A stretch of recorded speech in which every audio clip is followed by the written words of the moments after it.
కేసీఆర్ అంటే కాళేశ్వరం, కాంగ్రెస్ అంటే శనేశ్వరం. నిజంగా కాంగ్రెస్ వచ్చినాక కాలం కూడా అయితలేదు. కాలం ఇది కాలం తెచ్చిన కరువు కూడా కాదు, ఇది కాంగ్రెస్ తెచ్చిన కరువు.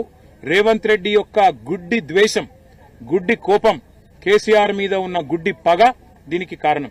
ఇలా మేడిగడ్డ దగ్గర ఉన్న ఆ పర్రెను చిన్న రిపేర్ చేసి 3-4 నెలల్లో మొత్తం దాన్ని మంచిగా చేసి ఆడికెళ్లి నీళ్లు ఎర్రటి ఎండాకాలంలో కూడా ఎత్తుకొని గతంలో ఎర్రటి ఎండల్లో కూడా ఇదే సిరిసిల్ల జిల్లాలో ఉగాది సమయంలో కూడా ఆనాడు అప్పర్ మానేరు మత్తడి దుంకించిన ఘనత కేసీఆర్ గారి నాయకత్వాన్ని మీకు యాదికుండాలి. మిడ్ మానేరు నింపినాం, అప్పర్ మానేరు నింపినాం.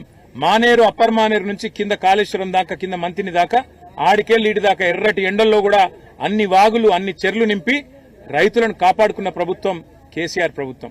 నేను ఇక్కడికి వచ్చేటప్పుడు ఉత్తమ్ కుమార్ రెడ్డి గారికి, అదేవిధంగా ఈఎన్సీ అనిల్ కుమార్ గారికి కూడా నేను మాట్లాడినా, వాళ్ళకి చెప్పిన 100 ఎకరాల్లో పంటలు ఎండుతున్నాయి, మేము కూడా ఊకోం, చూస్తా ఊకోం. ఎందుకంటే రైతులు నష్టపోయి రైతులు ఆగమయ్యే పరిస్థితున్నప్పుడు మేము వదిలిపెట్టము.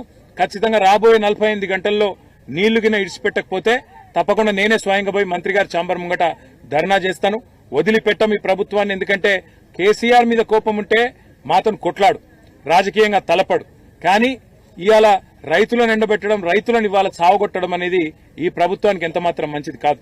ఇప్పటికే 450 మంది రైతులను పొట్టన పెట్టుకున్నాడు రేవంత్ రెడ్డి కాంగ్రెస్ ప్రభుత్వం. రైతు డిక్లరేషన్ అన్నారు, ఒక్కటంటే ఒక్క మాట కూడా ఇప్పటివరకు నిలబెట్టుకోలే. కనీసం ఇదివరకున్న రైతు బంధు కూడా నిలబెట్టుకునే పరిస్థితి లేదు. రైతు బంధు పైసలు కూడా వేసే ముఖం లేదు. కరెంట్ ఇచ్చే తెలివి లేదు, నీళ్లు ఇచ్చే తెలివి లేదు. ఆఖరికి బోర్లు ఎత్తిపోతా ఉన్నాయి. ఇలా ఇక్కడికి వస్తుంటే నాకు రైతన్నలు చెప్తా ఉన్నారు, అన్న 600 ఫీట్లు కాదు 800 ఫీట్లు వేసినా కూడా ఒక 1 ఇంచ్ నీళ్లు కూడా పడతలేవు. చాలా దుర్భిక్ష పరిస్థితి వచ్చింది. మరి రేవంత్ రెడ్డి ప్రభుత్వం వచ్చినాక నీళ్లేమో పాతాళంలో పోయినాయి, నిధులేమో ఢిల్లీకి పోతున్నాయి, నియామకాలేమో గాలికి పోయినాయి అన్న అని చెప్పి రైతులు చెప్తా ఉన్నారు, పిల్లలు చెప్తా ఉన్నారు. నేను కాంగ్రెస్ ప్రభుత్వాన్ని అడిగేది ఒకటే, సిగ్గు తెచ్చుకోండి, బుద్ధి తెచ్చుకోండి. కనీసం ఇకనైనా రైతులను కాపాడడానికి వెంటనే ఇటు మిడుమానేరు నుంచి అటు రంగనాయక సాగర్ కూడా నీళ్లు విడుదల చేయాలి. ఎందుకంటే తంగలపల్లిలో అక్కడ కూడా రైతులు వచ్చినారు, 6 గ్రామాల రైతులు, జిల్లెల్లా, నేరెల్ల, రామచంద్రాపురం, దాచారం, అదేవిధంగా పైన ఉండే మాటిన్ల ఈ రైతులందరూ కూడా వచ్చినారు. వాళ్ళందరూ కూడా అడుగుతా ఉన్నారు, అన్న మాకు రంగనాయక సాగర్ నుంచి నీళ్లు విడుదల చేయాలంటే ఇక్కడికి వెళ్ళి కావాలంటున్నారు, మీరు వెంటనే మిడుమానేరు నుంచి నీళ్లు విడుదల చేయాలని కోరినారు. ఇలా మిడుమానేరులో 16 టీఎంసీల నీళ్లు ఉన్నాయి. మనం అడుగుతున్నది 1 టీఎంసీ నీళ్లు మాత్రమే మల్కపేట రిజర్వాయర్కు విడుదల చేయమని అడుగుతున్నాం. దానికి ఏమాత్రం ఇబ్బంది కూడా లేదు. ఎందుకంటే తాగునీటి అవసరాలకు కేవలం 3 టీఎంసీలు కావాలి, ఇంకా 13 టీఎంసీలు సిలాకుంది. వెంటనే విడుదల చేసి ఎండిపోతున్న పంటలను ప్రభుత్వం కాపాడాలి. కాపాడకపోతే వదిలిపెట్టం.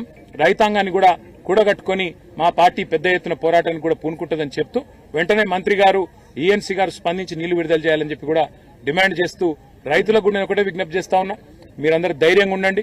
కేసీఆర్ గారు ఉన్నారు, మేమందరం ఉన్నాం. అసెంబ్లీలో కూడా ప్రభుత్వాన్ని వదిలిపెట్టాం, బయట కూడా వదిలిపెట్టాం.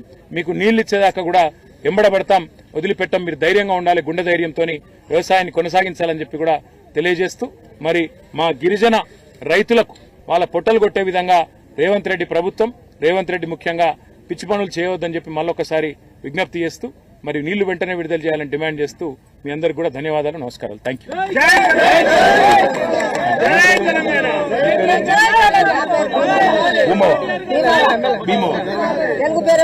తెలుగు పేరు ఇక్కడ రమ్మని ఇది అడ్డం ఉంది కదా ఎట్లా